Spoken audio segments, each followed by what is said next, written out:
نحمدہ و نصلی علی رسولہ الکریم اعوذ باللہ من الشیطان الرجیم بسم اللہ الرحمن الرحیم الرحمن علم القرآن خلق الانسان علمہ البیان الشمس والقمر بحسبان والنجم والشجر یسجدان والسماء رفع والارض الميزان اللہ تطغوا فی المیزان واقیموا الوزن بالقسط ولا تخسروا الميزان صدق اللہ العظیم۔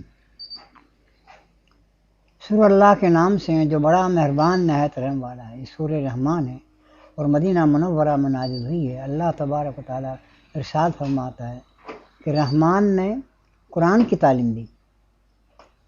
یہ قرآن کی تعلیم نبی صلی اللہ علیہ وسلم کو دی، تو اللہ تبارک و تعالیٰ کا منصب یہ ہے کہ یہ قرآن بہت بڑی عظمت والی چیز ہے اور نبی صلی اللہ علیہ وسلم پر یہ نازل ہوا ہے۔ اور خلق الانسان، اللہ نے انسان کو پیدا کیا۔ تین چیزیں بہت ہی اہم ہیں۔ قرآن نہ ہوتا تو انسان راہ راست پر کیسے آتے؟ نبی صلی اللہ علیہ وسلم نہ ہوتے تو لوگوں کو تعلیم و تربیت کیسے ملتی اور لوگ راہ راست پر کیسے چلتے؟ تو قرآن مجید کے بارے میں اللہ تعالیٰ فرماتا ہے کہ ایسی کتاب ہے جس میں شک کی گنجائش نہیں ہے۔ اور اللہ تعالیٰ اسی کے بارے میں اور فرماتا ہے شہر رمضان الذی انزل فیہ القرآن ہدی للناس بینات من الہدی والفرقان، جس کو رمضان کے مہینے میں اللہ تعالیٰ نے نازل فرمایا اور یہ تمام دنیا کے انسانوں کے لیے رہنمائی ہے، ہدایت ہے اور حق و باطل کے فرق کو واضح کر دینے والی یہ کتاب ہے۔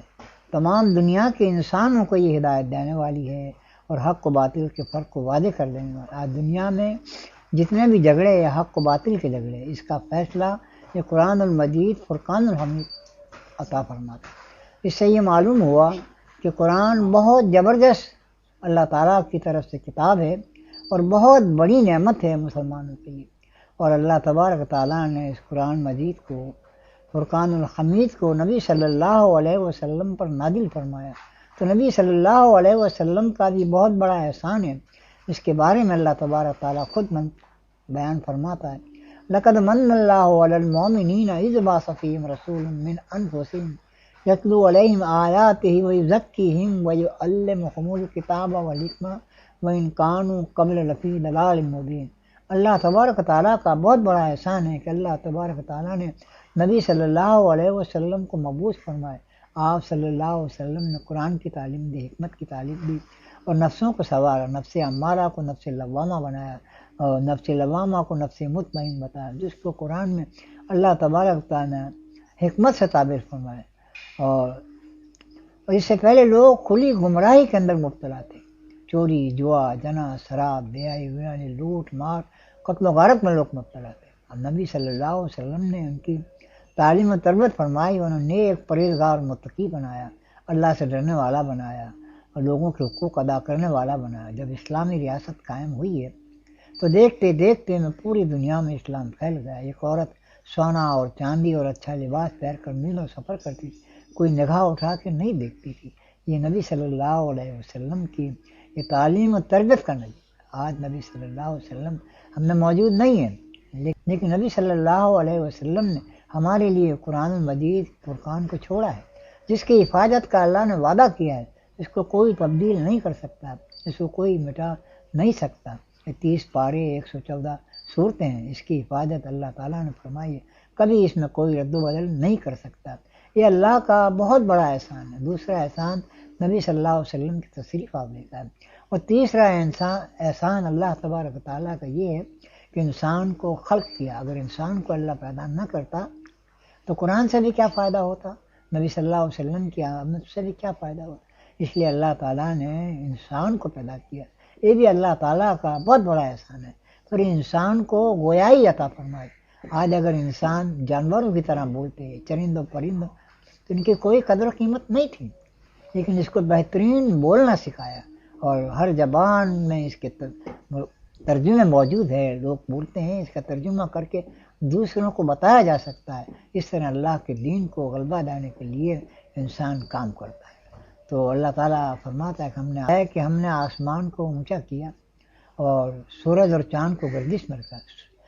سورج کی گردش سے سال بنائے جاتے ہیں، جس طرح سے آج انگریزی سال ہے، جنوری، فروری، مارچ اور دسمبر تک، اسی کے مطابق یہ اسی کے مطابق تاریخ دیکھی جاتی ہے. چاند کے مطابق ہم اپنے مہینے مناتے ہیں، رمضان کا مہینہ اور مہینے ہم روزے رکھتے ہیں وغیرہ. یہ چاند کے حساب سے ہم اس کو طے کرتے ہیں. پھر اللہ تعالیٰ فرماتا ہے کہ ہم نے بیلے اور بوٹے سجدہ کرتے ہیں. اس کے معنی انسانوں کے لیے اللہ تبارک و تعالیٰ نے ان کو تابع کر دیا ہے، جو اللہ کی حمد و ثنا اور تعریف کرتے ہیں، اس کے احکام کو بجا لاتے ہیں. اللہ فرماتا ہے کہ ہم نے، اور ویسے ہی تمہاری زندگی میں بھی، دنیا کے اندر بھی ایک نظام قائم کر دیا ہے، اور وہ قرآن کے ذریعے سے ہمیں وہ نظام دیا ہے کہ جو نبی صلی اللہ علیہ وسلم نے اس کو نافذ کر کے بتایا اور صحابہ اکرام نے اس پر عمل کر کے بتایا. تو اس طرح سے آج ہمارے لیے بھی اللہ تعالیٰ چاہتا ہے کہ تمام انسان اس نظام کے مطابق اس دنیاوی زندگی میں عمل کریں. جب عمل کریں گے تو یہ دنیا امن اور سکون کی جگہ ہو جائے گی، اور لوگ اس سے فلاح پائیں گے. فساد برپا نہ ہوگا، امن سکون ہوگا، اور ہر جگہ انسانوں کے حقوق کی کبھی پامالی نہیں ہوگی. حقوق اللہ بھی ادا ہوں گے، حقوق العباد بھی ادا ہوں گے. اس لیے اللہ تعالیٰ فرماتا ہے کہ دیکھو جیسا آسمان میں نظام قائم ہے، اس طرح سے تم بھی دنیا کے اندر اس نظام قرآن کے ذریعے قائم کرو. اور دیکھو یہ ترازو میں ڈنڈی نہ مارو، ترازو کے اندر انصاف ہے کہ انصاف کی طرح چلو. اگر تم ڈنڈی مارو گے تو دیکھتے دیکھتے میں پورے معاشرے میں خرابی پھیل جائے گی. اس لیے اللہ کے دیے ہوئے قانون کو، اس کو پورا عمل کرو گے اور زندگی کے ہر شعبے میں عمل کرو گے اور اللہ سے ڈر کر کرو گے اور ہمیشہ کرو گے، تو پھر اس کے اندر فساد برپا نہیں رہے گا. اللہ تعالیٰ ہمیں اور آپ کو اور سب کو اس پر عمل کرنے کی توفیق عطا فرمائے. وآخر دعوانا ان الحمد للہ رب العالمین برحمتک یا ارحم الراحمین. If you like the video, please like and subscribe, share with your friends and comment positively. Also click the bell icon for more notification like this. Thank you for watching.